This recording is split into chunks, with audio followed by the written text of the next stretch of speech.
No, I talk to myself constantly. The worst thing is whenever I start talking back, that's when it's really concerning. But yeah, particularly when I'm not the one who says it. That one's really scary if you stop and think about it. If I start talking back to myself, but I'm not the one who's like, yeah, something crazy is going on there. I'll tell you a really, really, really funny story.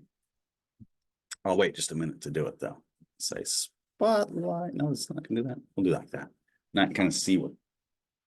See, straighten it up a little bit. Admit. Try to set mine up at all. Yeah. Yeah, set up for Well, I'm going to comment. never certain exactly like what kind of reception you guys get on the other end. It's like I never know.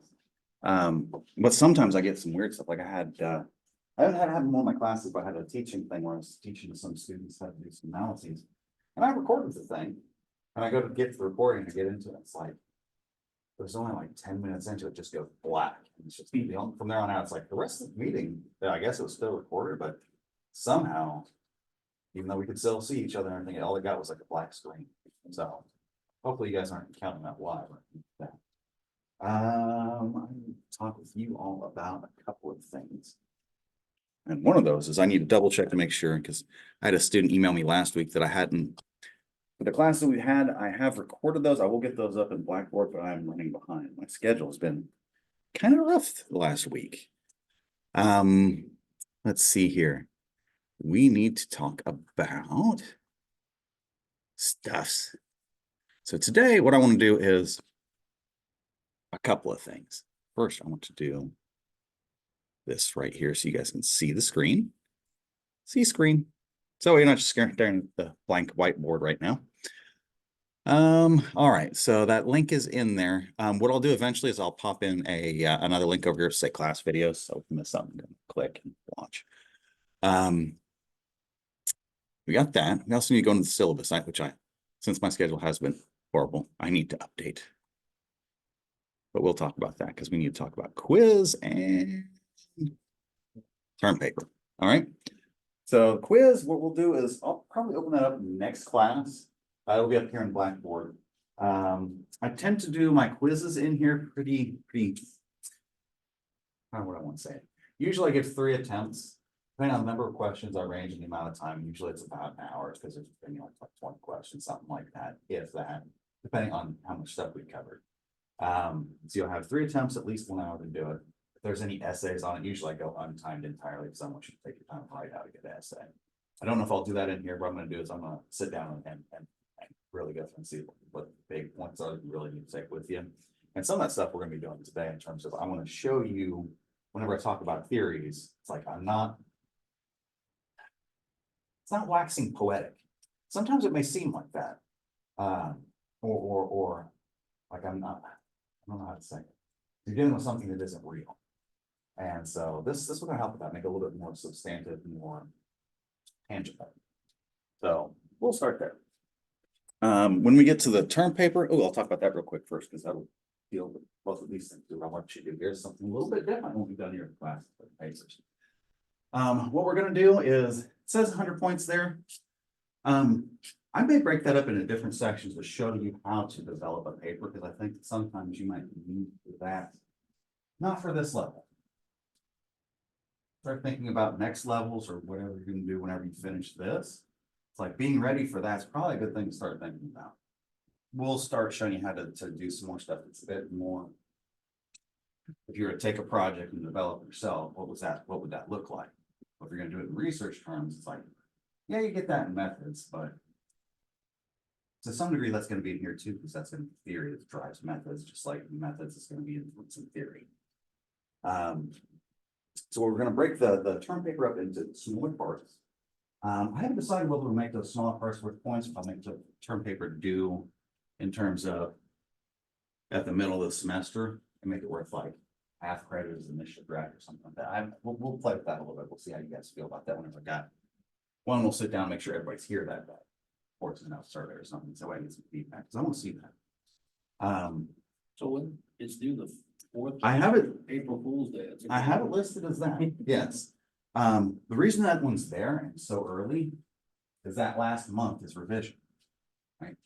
Most of you are probably at a point where you can write. In here, it's probably all. Now, if this were a bigger class, that's probably where I'd say something. It's like, you can probably write. Like, yeah, you guys can write. That's not a problem. The problem is editing. You should spend more time editing than writing. It'd be like looking at, okay, who gets paid more when you look at anything that publishes? The writers or the editor? Right? The editor. They're the one in charge, right? So that's what we'll start working on with you guys. There'll be part editing, part will be teaching you like, okay, you've dealt with all the stuff in the books that you've had for the last few years. Now it's time to see where the road meets the road. So I'll start showing you a little bit of that. Chapter 2 in here discusses crime and victimization. We talked a little bit about it. I went pretty fast there because we were behind.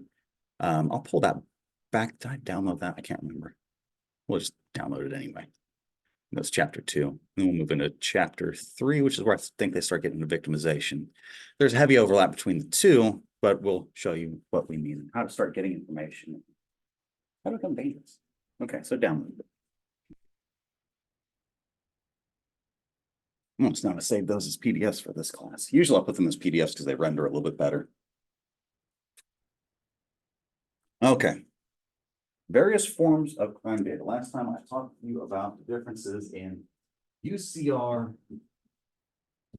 NIBRs, and I did the 1,000-foot stairs kind of things like, okay, if you're looking real far back at this thing, here are the big differences. We also had victimization and self-reports. Like both of those are very useful, give you different pictures for the same kind of thing. Like the way to look at it would probably be, official. Both of these are unofficial, but this one's going to focus on your victims. This one's going to be perpetrators, that kind of thing. That's a big thing. Your audience, know your audience. Here we're dealing with anything that's official, whether that's the police, whether that's some of the research we do, or whether that's government, because government's going to use these same things. That's these numbers. Largely, they'll bring these numbers in some, but officially it's these numbers. Unofficial numbers here, audiences. Okay. For now, what we're going to deal with is we'll talk a little bit about, we'll start here, the official numbers, and we'll talk about how it works a little bit. So we'll come and deal with the self-reports a little bit more, a little bit later. So I'll show you how to get that stuff. Okay. If you want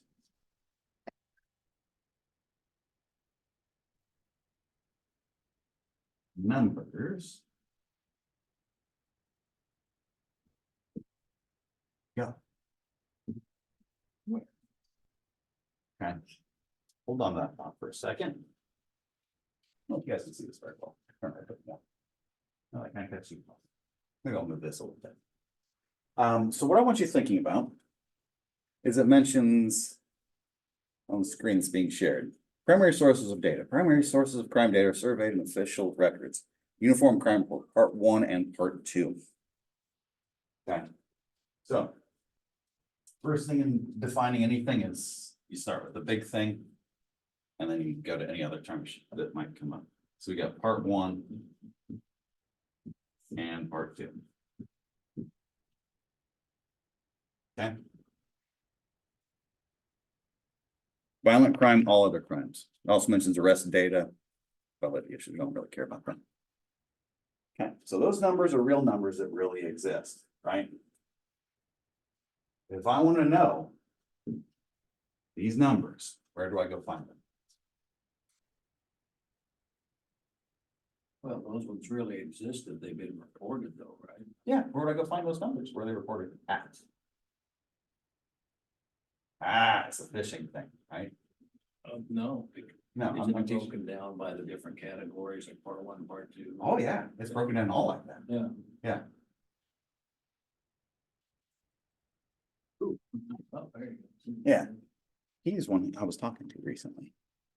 He was asking me about something. Well, because it's all broken down.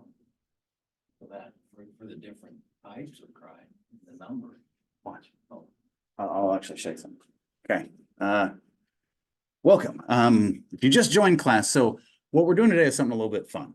It's going to feed into both the, well, mainly the term paper, but also this class material and other things you're learning too.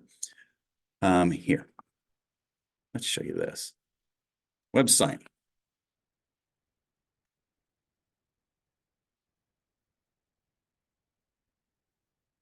Oh, look, the first thing that comes up when you see our crime data explorer.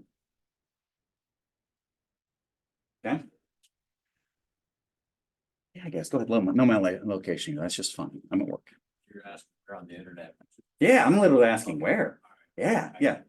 Well, I kind of saw where you're going. You're talking about the different types and that kind of thing. I see, you're starting from the very beginning. Yeah, I'm talking about like if you really want to like deep dive in these things, you want to do it yourself. Because ideally you're in this discipline because you're interested in this stuff, and maybe at some point in the future you'll want to see what stuff does yourself. So let's start there. Here, this is a good way to get information. Crime Data Explorer. Now, this is a relatively new system, probably about, I want to say it's more than 5 years ago, they changed this system. Use a different system before that. This one's actually pretty friendly once you kind of spend some time in it and figure out where to get what you're looking for. For example, okay, what do you want? Do you want information about crime, law enforcement, whatever these things do? I never click into them. So, documents and downloads. So this will be all the information about the stuff they get probably.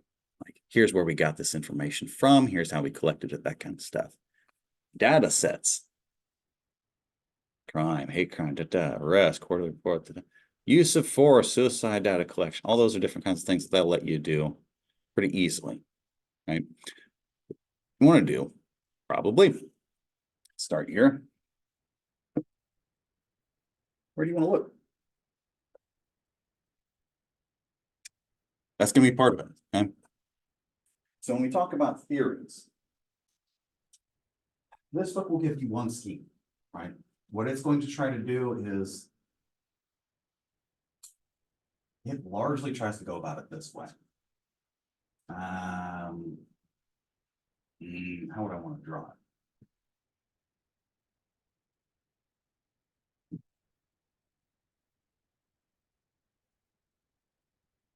Can't see that online. That's a tree. Yeah. So what they'll do is they're going to go through history. This idea came from here. An offshoot of this idea. Someone else took this idea and they turned it into this. And that branch goes this way. And in the next 10 years, someone else took that research and made that same for a set of people or whatever. And they developed it in a different genre, a different direction. And so they'll go by topics. They'll do it like this. Right? Your topics will line up. This is your paradigm. This is the theory you're going to use. It's going to be social control. These are the main elements of it, or whatever theory interests you, right? They'll do it like this. This is one way of thinking. One. Another way of thinking of it would be like topics that interest you. That's why I usually start there. I've been asking you guys to be thinking about topics. The next thing that I'll ask you for in one of these classes will be those topics, because I'll start showing you how to do this. Okay. Trying to remember what I just erased. True. Yeah. Okay, so. Level. And. I don't know if I want to say focus, that's probably not the right word, but it'll get us there. Level. Macro. Meso. Micro. Oh, you've already learned this. This would be something along the lines of municipality, all the way up to maybe federal, maybe state. Same thing. You've already learned that. You get this idea. That gives you an idea for where you want to look for your data, what kind of stuff you want to do. Right? Your focus. Is it topical? Maybe. Or maybe you just start real broad. Am I going to be dealing with theories that deal with crime generation, maybe victimization, offending, what have you, whatever interests you. You also have those that will focus on things like, okay, this one focuses on people, or maybe it's this part of the cycle, it's the juvenile cycle of deviance. We don't care about the adult stuff. Or maybe it's, this is gonna be about buildings, right? We're actually gonna look at locations. We don't care, these are gonna be building types. We're analyzing, does building type affect crime? And this is the theory that we're using to analyze. That's how all this works. It's all built with research. So it's quite literally the best way to do it is to get involved within both the theory and methods for that to some degree. We'll start showing how to do it. Once you pick out the levels, the way this one works is, yeah, you start there, you pick out level. I want state.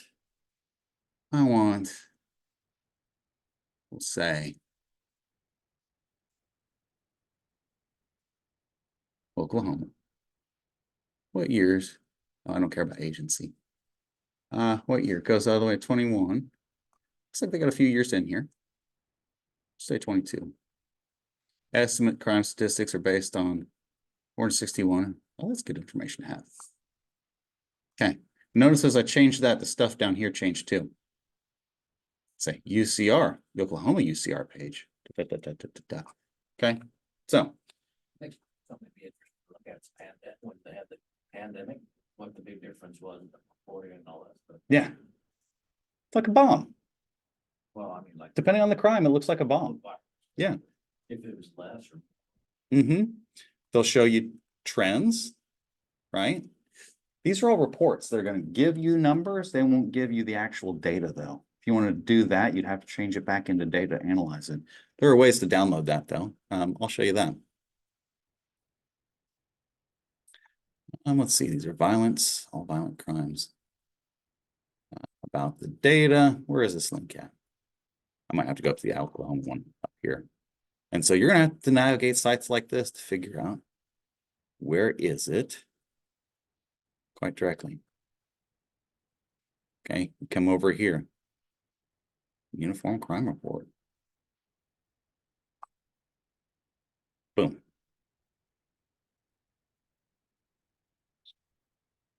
There you go. You're starting to get into it. Figure 6, index crimes by month. You want to index crimes by month, right? You want those types of things, you get it there. There are also ways to actually download the database directly. I'm trying to see if this is hiding some buttons for me. So I want Oklahoma State. Give me this. That's just going to show me that. Crime 2022. Download participation population data. NIBRS data. Used to be another one here. They've changed this up a little bit.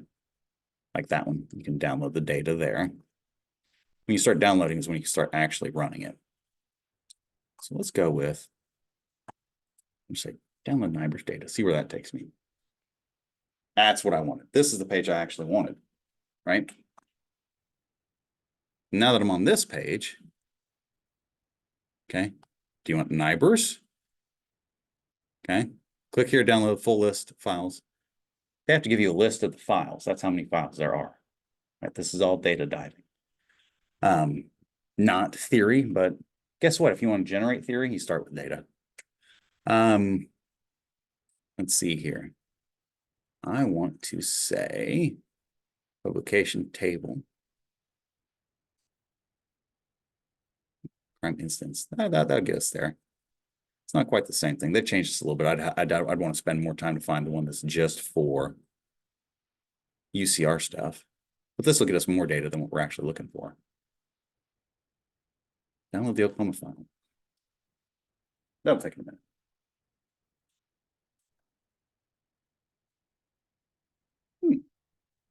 Will it open?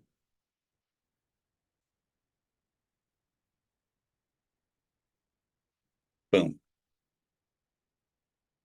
What you end up with is a whole bunch of spreadsheets. Right? Each of these spreadsheets is going to deal with a different variable associated with NIBRs, and each of them is going to have a lot of information. Like I said, agencies will be a short list.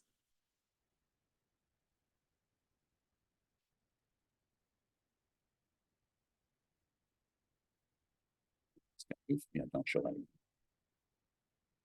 We'll just do this. Come over here. Think. How many agencies did they say reported? 461? Oh, look, there's 462 here. You got headers. Okay, so that's just information about the reporting agencies. Right there. You know their jurisdictions, you can now do spatial stuff pretty easily. You don't even need to know that. You know what counties they're in? Okay, you start binding this to the county, right? Now you got a county level analysis of whatever theory you want to deal with that's dealing with any of these variables, right? That's just one. This is the crime stuff.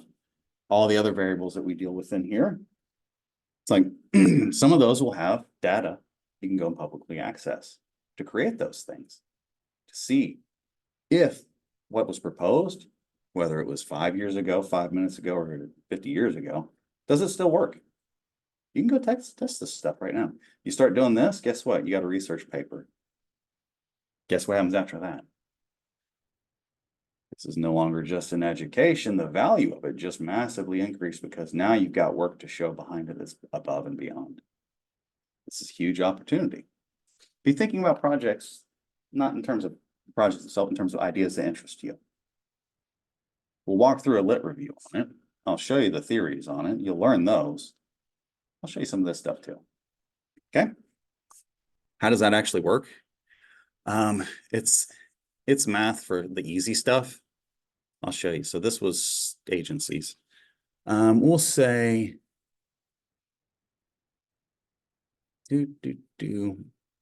bias, motivation, act, drugs type, ethnicity. We'll say this one. See what this one is. Okay, so that's giving you codes for it. The different types of ethnicities, how they've been coded. That I ignore. I'm going to find, maybe this is it, the incident itself. It's one of the bigger ones. Looks like this should be it.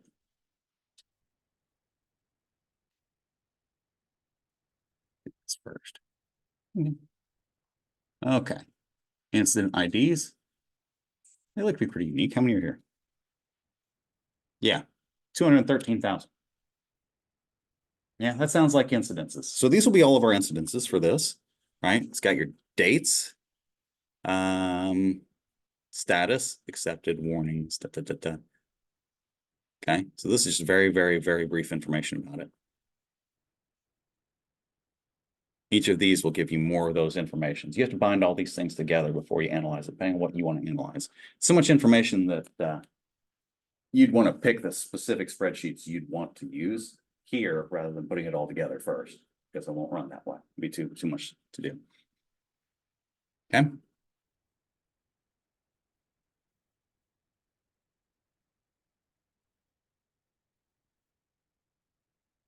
Nope, it wasn't typing. Okay, let's try that again. Desktop.nsuok.edu.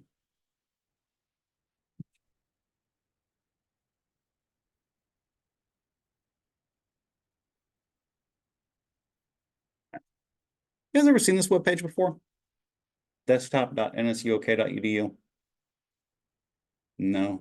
What about you two over there? No. Online, I can't see it since I'm sharing my screen. I have to figure out how to get it to where the comments pop up. But if you've seen this before, let me know. If you've not, that's fine. I'll show you what this is.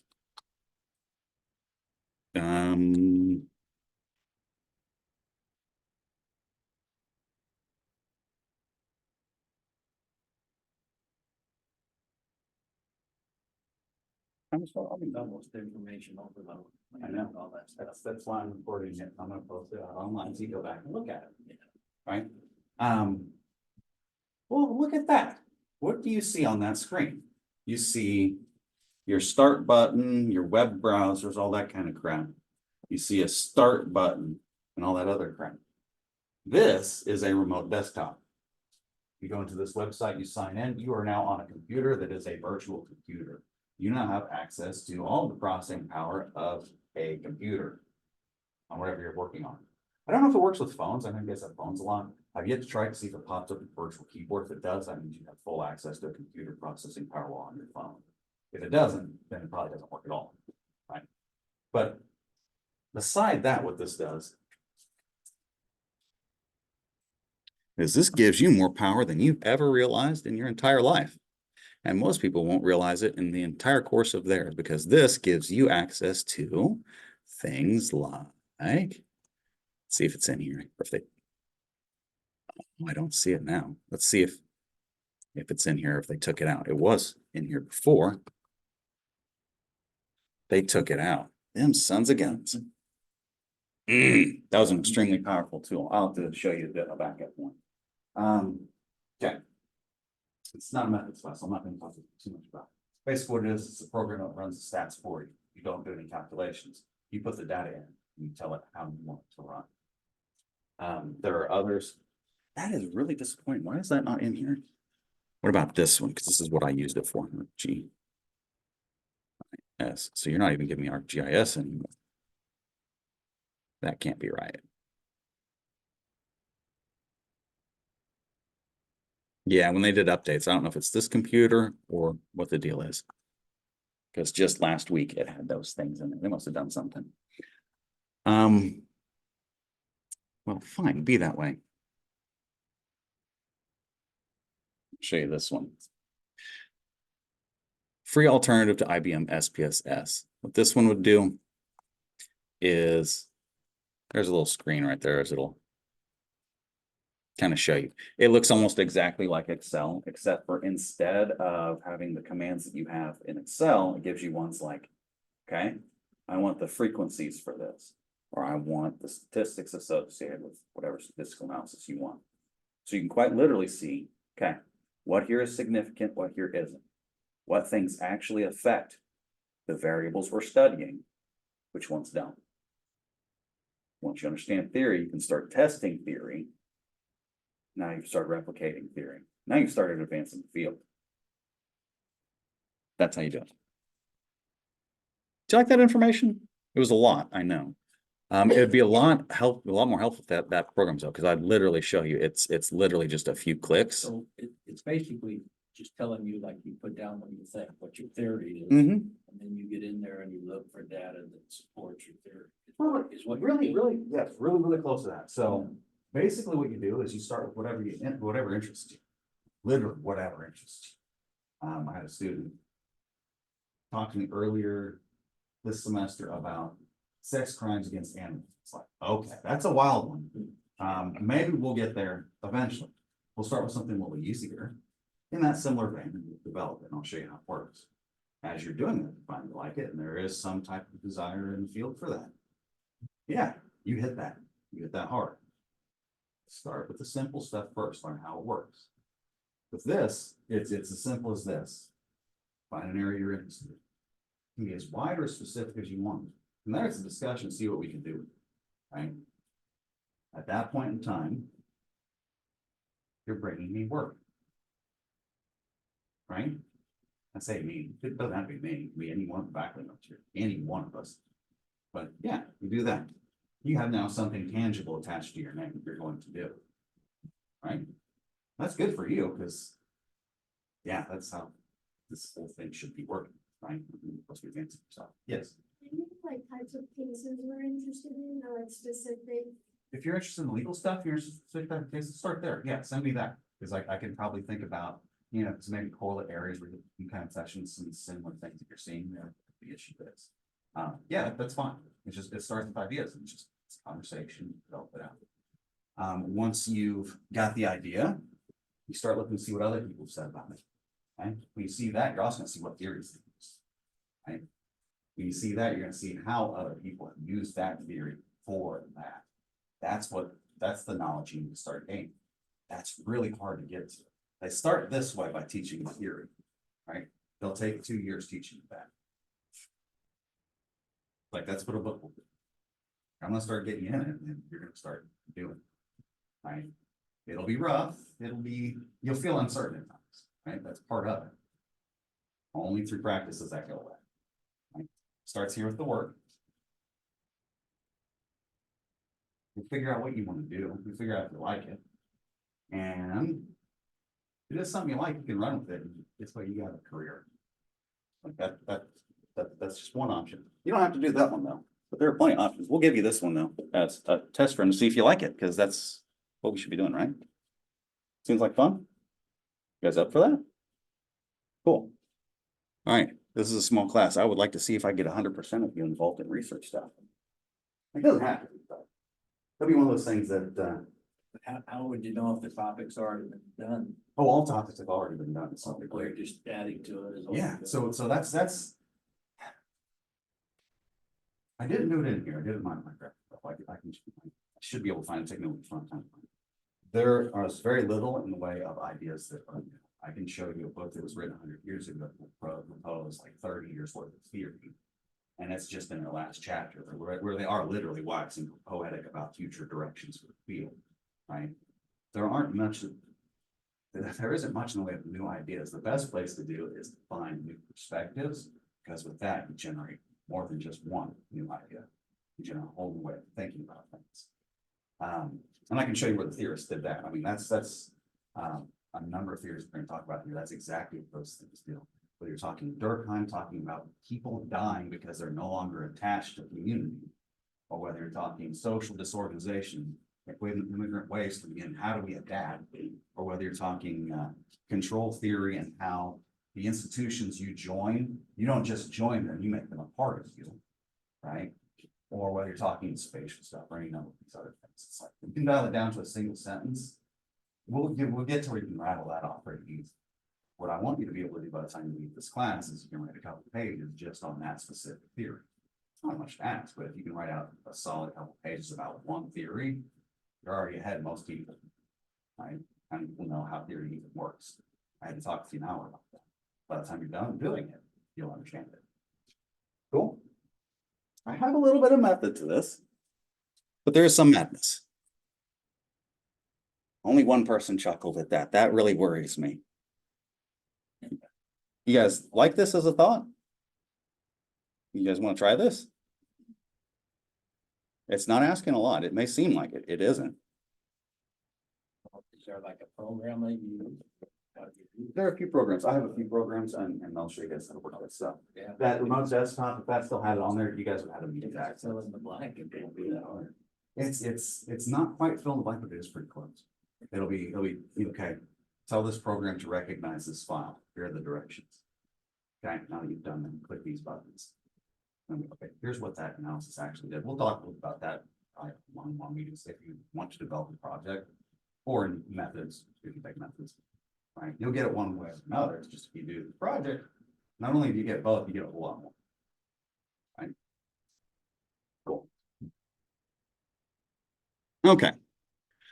So where it starts to get important is, these things they'll tell you the limitations of the data. Limitations are the big thing with this field, particularly with theory. Almost everything we have are proxy measures. Good example.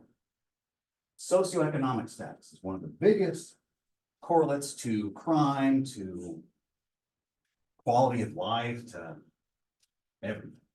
When I say socioeconomic status, what is it that I mean?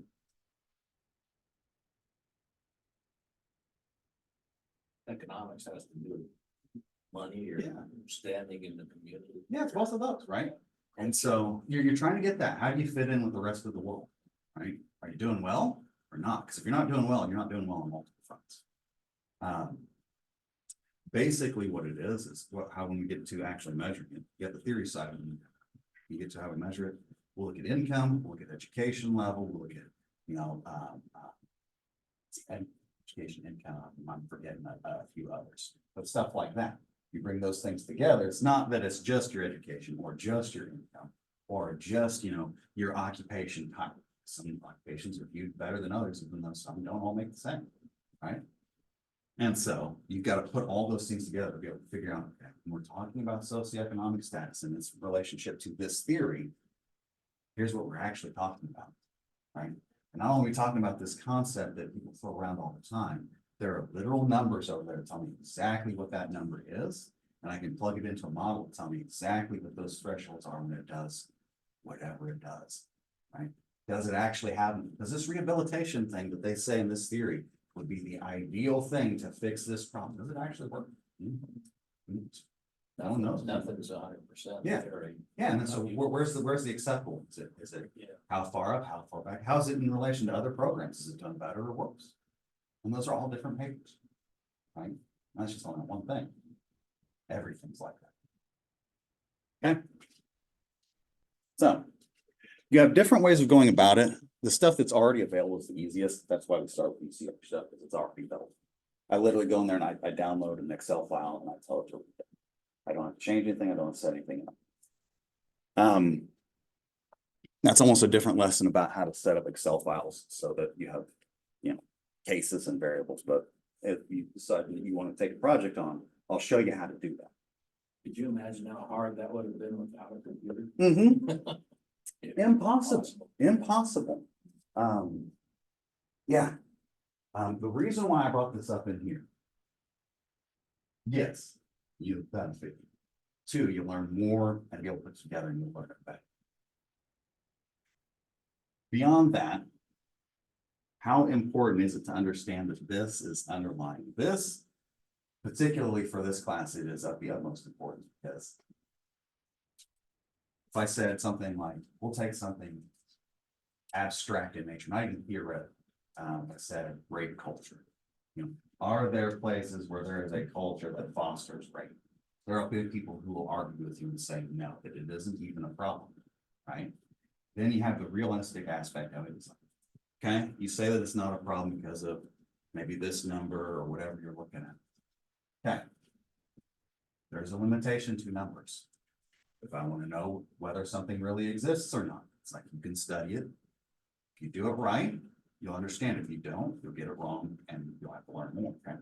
With that one, it's like, okay, so if I go into the most secured place on this planet, prison, and say, do they have a problem with rape? That sounds like a joke, doesn't it? I'm talking about, yeah, of course that stuff exists, but, abstract thoughts kind of hurt. It is.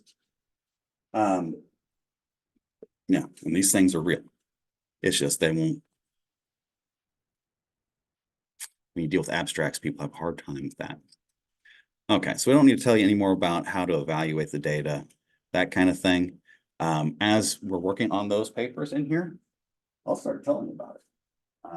How it works, where you can overlap things, where you can't. So that's going to be something that you guys in the application.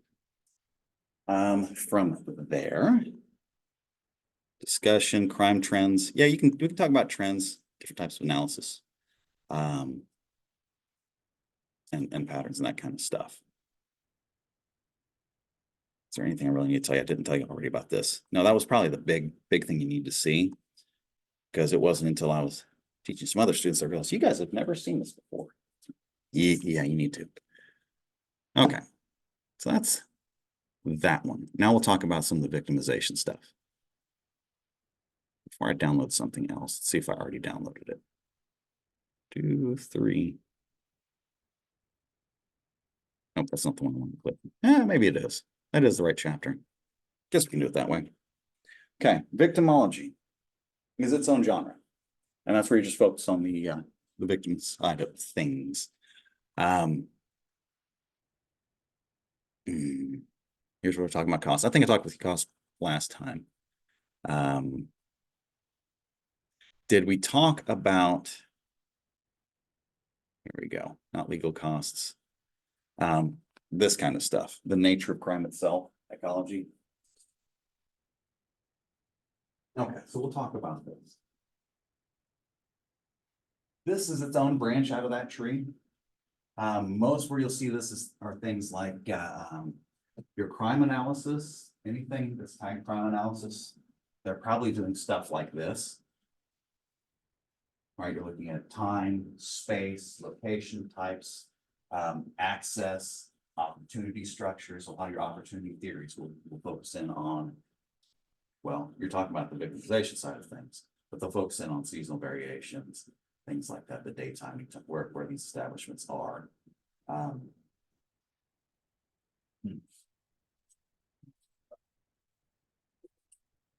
That's a whole body of literature. I think we have an undergraduate course now. I need to look back at that, but. Overlap. Overlap between theory, research, and practical applications in the field. This is crime analysis to a large degree. This is what crime analysts do. If you're talking about any large department, they'll have at least one. Sometimes they'll have entire departments within that department that focus on crime analysis. These are the people who give you the reports of, not only when things take place, when the crimes were taking place, they're also the ones that give you the projections for how much danger you're in.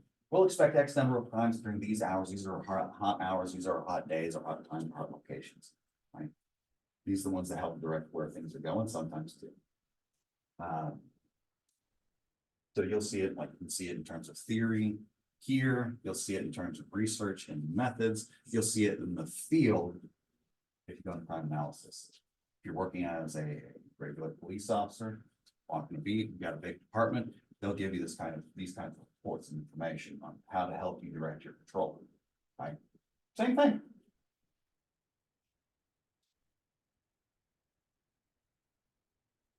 Okay. Households. When you start talking households, you start intersecting that with neighborhood stuff. I want to talk about here. Okay, this is just very, very, very broad. Yeah, this is stuff you'd know. You're talking about homeowners versus renters, you're talking against socioeconomic status. That's another one of those that they'll put in. Talks about population. That's possible explanation. That's conjecture. We'll talk about that one. It's not conjecture. Kind of conjecture. So here are the telling locations. Here's where households are most vulnerable. You're going to see racial element there. Yeah, that's also going to be socioeconomic status. Those things are going to overlap. This one right here, that's changes in society. If you really, no, I won't say that. I'll just leave that there. Okay, other things. These are the big ones, right? These are going to be of course, now just have that kind of stuff. Not all of it, but some. The things I want to tell you about. As you're reading theory, realize that these things right here are common controls. When I say controls, that's a methods thing. You really have two types of variables, your dependent and independent. When I ask you what you're interested in, that's going to be your dependent thing we're trying to figure out. Right? These would be independent variables, but they're not ones that should necessarily have a causal link kind of thing. It's like they might have a causal link to whatever you're studying, but more along the lines of we don't want these things to be considered as we do the research. So they specify these things, so you can see quite clearly how each of these will have a very specific effect on crime, and in different models at different levels, they do different things. Like if I tell you the story of the we'll go with the 4 minority children, single households that we'll say are high crime areas, right? That's a story. So you guys have seen that kind of stuff probably at some point. If you haven't, will.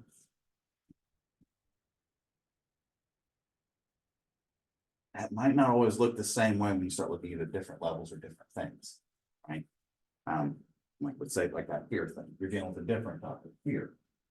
I'm still dealing with these issues, right? Those who are younger are going to be more afraid. Those who have lower social status might be sensitive to different things. Low level crimes, theft, right? I'm much more sensitive to that. Also, I experience it a lot more, so I don't know. And so it's like, is that what way is it going to go? Is it going to have more of a sense? Don't know until you go and test it. What's the theory proposed? Well, you have to dig into that, see what it says, how it works, in what situations. And so that's what we're doing, right? It's not just that these ideas are out there and this is how it works. It's we have questions, right? Okay, what are your questions? Let's start there. That's literally it. Question that you start with is, does it work like what they say that it does? Maybe it does, maybe it doesn't, right? The world's always changing. Okay, policies and issues in criminology. Here's where it talks about elder victims. That is a growing area. That's gonna be a population thing. They probably got into a population kick when they're talking about trends.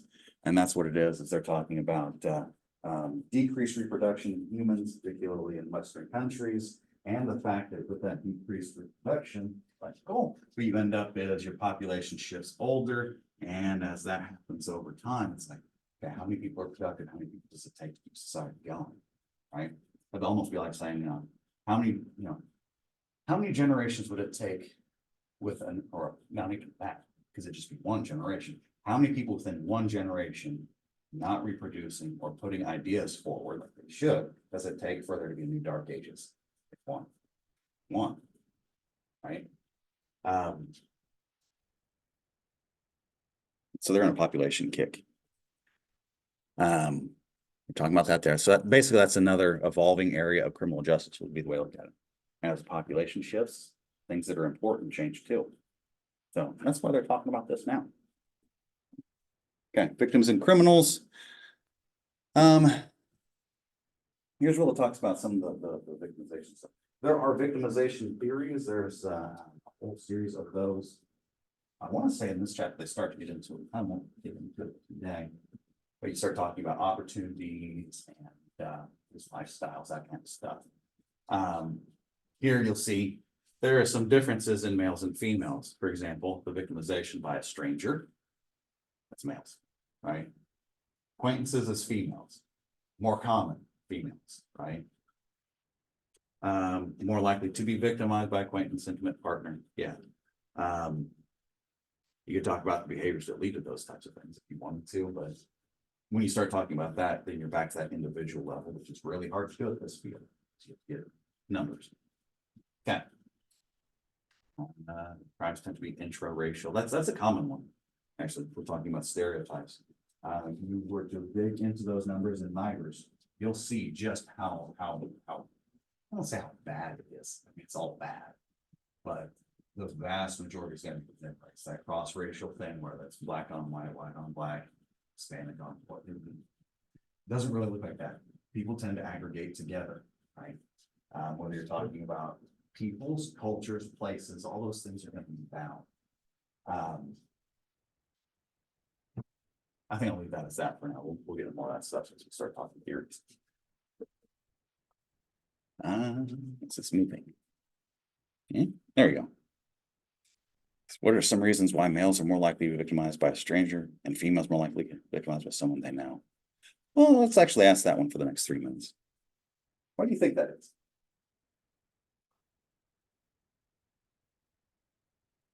I feel like offenders just like in that situation, they're seeking just to like commit crime, and then females are always recognized because the male is like emotionally involved in the situation. Okay. I think it's exposure. I think men are exposed to more strangers than women are to. I think that women tend to be more regarded because of like the environment they're raised in, to always be cautious of strangers.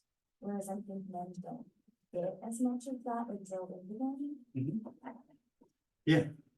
So you got a lot of things going on, and all of those things are true. All those things are going on at once, right? Right. You've got the this one right here is both like behavioral and social, right? You have the behaviors that you take to protect yourself. You also how you're socialized in terms of what behaviors you think you should take. That's gonna be like the news interview of the guys like, if I were a woman, I wouldn't be out jogging at night on this campus. It's like, dude, you're out at night jogging on the campus. Ain't nobody around. It's probably not wise. Like, no, you just think you're okay. Right. So maybe it is the emotions. Maybe they just don't recognize, hey, this is dangerous. I shouldn't be doing this. Right? Maybe socialization. Could be the fact that they're out and about. Could be something in life or something that's required of them, because let's just talk about males. It's like, how many differences are there between men and women in terms of just extracurricular activities, right? And so it's like, now you're talking not just exposure, but venues, right? And so it just moves out from there, always does. This process is fun because it does exactly that. But you really start learning what things actually matter. It's not just like in the legal side, the words have meaning.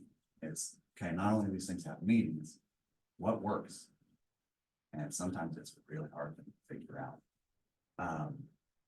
You know, it could be that, it could be the, you know, the activities and the socialization side of it. It could be previous victimization. I mean, that's gonna be another one that's gonna be in there. Or it could be just the fact that maybe that message didn't get passed on the mail, so they should be guarding their doors of their houses, just like the women should, right?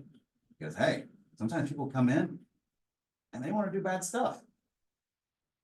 And so separating all those things out and getting it to where it's testable and actually do something with it and help, that's the goal. Start with numbers, kind of see a little bit of the trends.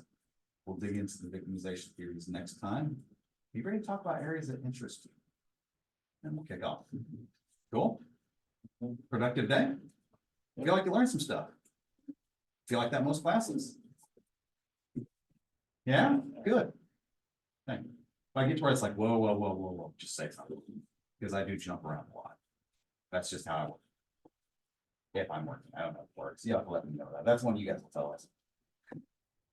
So we actually gotta go through one of those, You don't have to go through that yet. one of the processes of how the, Yeah, so if you want to work on a project, yeah, so this paper in we here, did one all together or something.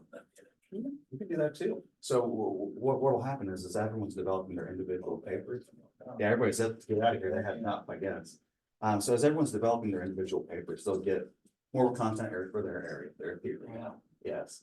But if they want to make more out of it, that option's open. And so basically what this is a paper will write itself. You guys will write that up in class. The extra steps will be, okay, now that we're developing this paper, let's sit down and talk. And then if they want to do that, they can do that. And if they want to turn into this project, they can do that. If they do that, that's where you start getting into, okay, next year you're going on to X location, you have to present your results nationally. You're gonna be meeting with people who you actually read the books. Yeah, You know, that's what you want. And we'll get there. yeah, I just think it'd be kind of interesting to do one of those all together. Oh, yeah, it is. Everybody- it's a little foggy, you know, about how the process, you know what I mean? It's probably the same process almost every time, it's just you may use different, organizations. Yeah.